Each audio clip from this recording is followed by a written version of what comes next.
Aquela fidelização, sabe, tem o objetivo de manter o consumidor como cliente de uma determinada empresa por um certo período. Em troca, são oferecidas algumas vantagens. Só que não podem existir cláusulas abusivas nessa relação aí. O repórter Gabriel Sena está com um advogado que vai explicar essa situação agora melhor para a gente. Gabriel. É isso, Elisa. A gente deixa claro, né, que a fidelização ela é permitida por lei, mas como você disse, o problema está no abuso. Vou conversar com o advogado aqui do direito do consumidor que vai explicar melhor essa situação para a gente. Bom dia para o senhor. Vamos começar explicando direitinho o que é fidelização.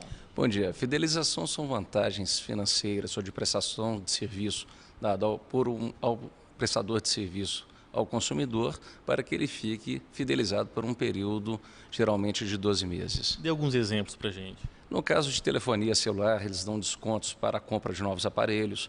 Às vezes na televisão eles dão fornecimento de alguns canais que não estão no plano de contratação e, para tanto, exigem do consumidor um período de fidelização. Tem prazo mínimo ou máximo? O prazo é estipulado pelas partes em contrato, mas o prazo máximo permitido pela legislação são 12 meses. Não pode ter prazo superior de fidelização a 12 meses. Essa fidelização pode ser renovada automaticamente ou tem que ter um novo benefício para o consumidor? A lei não permite essa renovação automática. A renovação tem que ser permitida expressamente pelo consumidor. Não existe essa figura da renovação automática.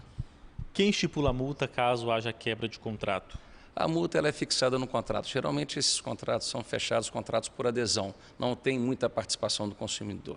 Mas, todavia, ele tem que estar ciente da penalidade caso ele rescinda esse contrato de forma anterior ao prazo fixado para tanto. Ora, em quais situações é permitida a quebra de contrato sem que o consumidor pague essa fidelização? Há a possibilidade de quebra de contrato pelo consumidor quando o serviço não é prestado a contento da forma que foi contratado.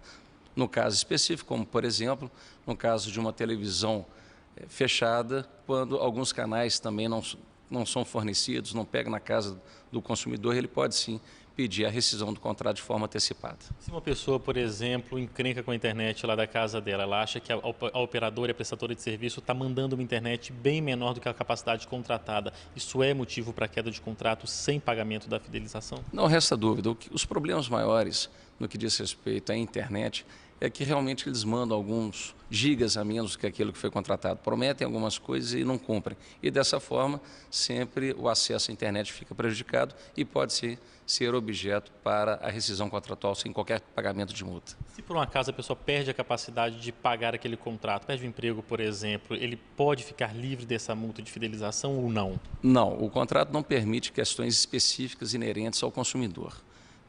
Se ele perdeu o emprego, tem alguma questão particular, não pode se justificar para tanto para poder ter a rescisão do contrato sem o pagamento da multa. Tá certo, olha, muito obrigado por sua participação com a gente aqui no Bom Dia Minas. Elisa, eu volto com você aí no estúdio. Tá certo, gente. Muito obrigada então pelas informações e um bom dia para vocês.